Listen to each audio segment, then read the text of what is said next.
भक्तों, जय श्री कृष्ण, राधे राधे। आज मैं आपको श्री चतुर्भुज दास जी का पावन चरित्र श्रवण कराऊंगा। लेकिन उसके पहले यदि आपने हमारा चैनल सब्सक्राइब नहीं किया है तो सब्सक्राइब कर दें और बेल नोटिफिकेशन ऑन कर दें ताकि आपको हमारे वीडियो यूँ ही मिलते रहें। अच्छा, तो श्री चतुर्भुज दास जी के बारे में आज मैं आपको बताने जा रहा हूँ।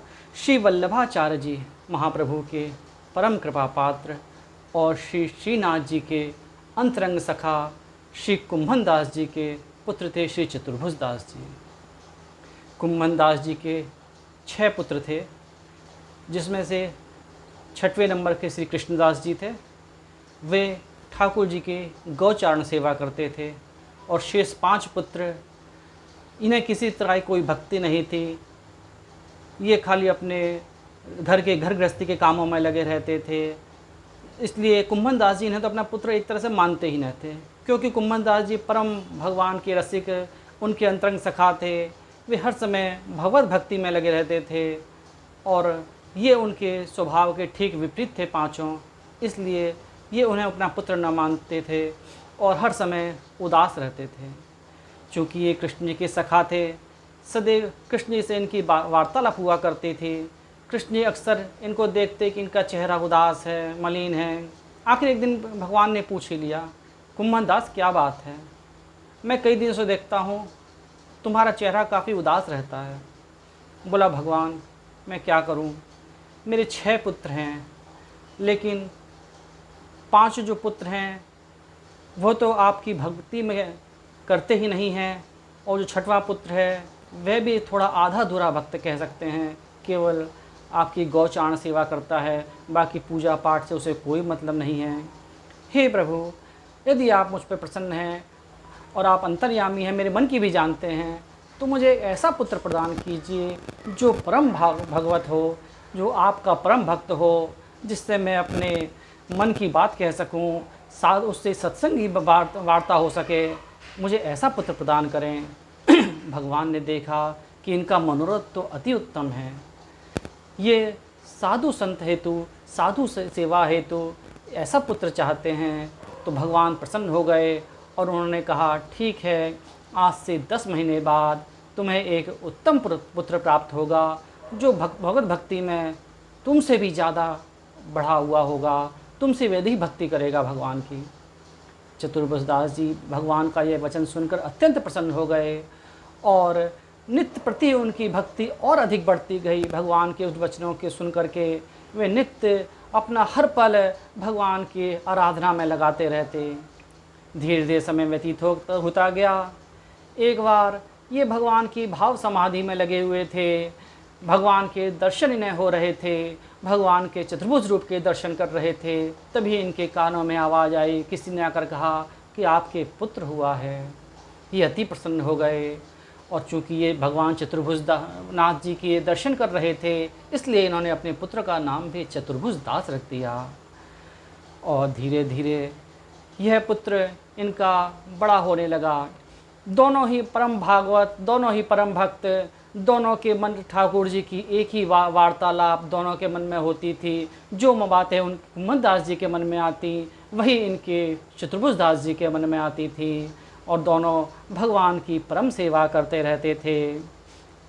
एक बार की बात है, ये चतुर्भुज दास जी भगवान को कुछ पद सुना रहे थे, उनकी लीलाओं का वर्णन कर रहे थे।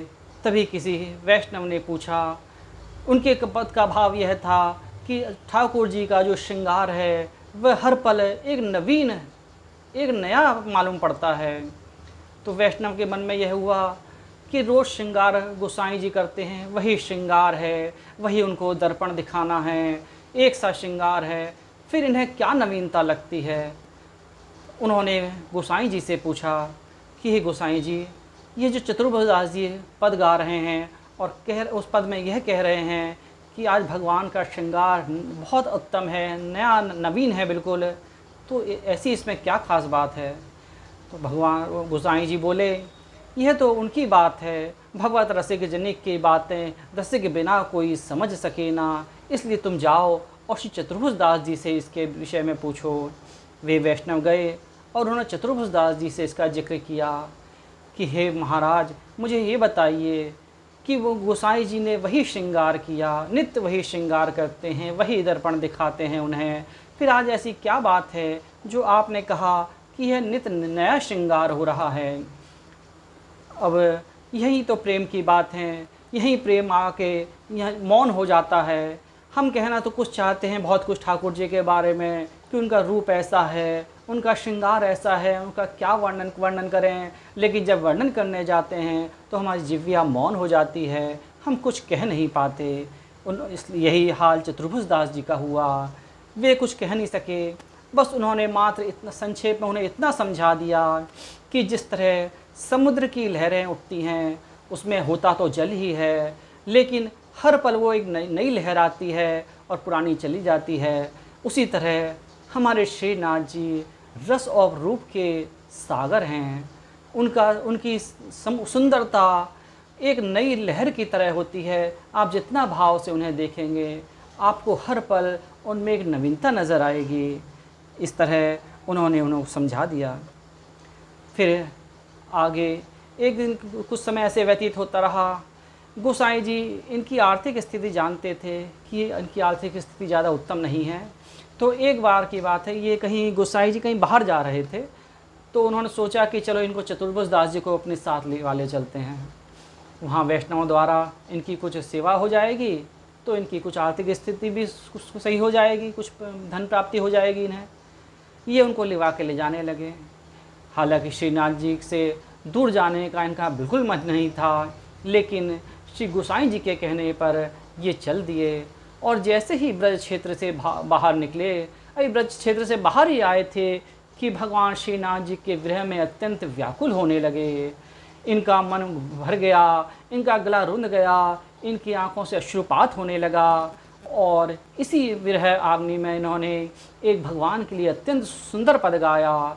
यह पद ऐसा था जिसको सुन करके भगवान श्रीनाथ जी भी व्याकुल हो गए इनसे मिलने के लिए, और वे तुरंत इनके पास आ गए और उन्होंने यह वचन तक दे दिया कि जो 1 वर्ष पर्यंत नित्य भाव से इस पद को गाएगा, इस गीत को गाएगा, उसे मेरी अनुभूति अवश्य होगी।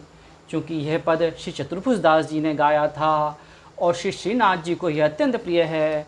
और इस समय जो मैं कथा कह रहा हूँ वह भी मैं ठाकुर जी के पास में कह रहा हूँ, ठाकुर जी सुनेंगे, इसलिए आइए हम उस पद को श्रवण करते हैं। आइए पद श्रवण करें। श्री गोवर्धन वासी सांवरे, तुम बिन रहो न जात, बंक चितई मुस्क्याए के, सुंदर बदन दिखात। गोवर्धन वासी सांवरे, तुम बिन रहो न जात, बंक चितई मुस्क्याए के, सुंदर बदन दिखात। दृष्टि परे जाग्योस्ते, तब ते रुचैन कान, रजनी नींद न आवहीं, बिसरे भोजन पान। दर्शन को नयना तपे, वचन सुनन को कान। मिलवे को ही रात पे, जिय की जीवन प्राण। गोवर्धन वासी सांवरे, तुम बिन रहो न जात। मन मथ कोटिक वार ले, देख डगमगी चाल, जुवती जन मन वंदना, अम्बुज नयन विशाल। कुंज भवन क्रीड़ा करो, कुंज भवन क्रीड़ा करो, सुख निधि मदन गोपाल। हम वृंदावन माल की, तुम भोगी भंवर रसाल। यह रट लागी लाडले, यह रट लागी लाडले, जैसे चातक मोर, प्रेम नीर बरसाइए, नव घन नंद किशोर। जुग जुग अविचल राखिए, यह सुख सैल निवास। श्री गोवर्धन धर रूप पे, बल जाए चतुर्भुज दास। और श्री गोसाई जी के कान में जब यह शब्द सुनाई पड़े तो वे तुरंत इनके पास आए और देखा कि इनका तो विरह के मारे बहुत बुरा हाल है। ये श्रीनाथ जी के विरह में अति व्याकुल हो रहे हैं, उनसे मिलने के लिए छटपटा रहे हैं। ये आए और इन्होंने कहा कि ये है जो विरह है, ये एक पक्षी नहीं उभय पक्षीय है। जिस तरह से आप यहाँ व्याकुल हो रहे हैं, मैं देख पा रहा हूँ कि श्रीनाथ जी भी आपके भावों को देखकर उसी तरह आपसे मिलने के लिए व्याकुल हो रहे हैं। इसलिए आप जाइए और श्री लाल जी को सुख प्रदान कीजिए, वहाँ उन्हें भजन सुनाइए, उनसे जाकर मिलिए।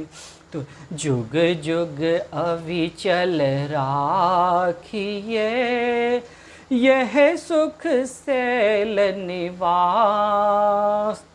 श्री गोवर्धन धर रूप पे, बलि जाए चतुर्भुज दास। बलि जाए चतुर्भुज दास, बलि जाए चतुर्भुज दास। तब ये तुरंत दौड़कर श्रीनाथ जी के पास में आए और दोनों परस्पर सखा मिल कर के अत्यंत प्रसन्न हुए। अत्यंत उनकी आंखों से आंसू झरझर बहने लगे। इस तरह ये काफ़ी लंबे काल तक भगवान श्रीनाथ जी की सेवा करते रहे और बाद में उनके किंकर बन के उन्हीं में विलीन हो गए, उन्हीं के चरणों में समा गए। जय जय श्री राधे, जय जय श्री राधे।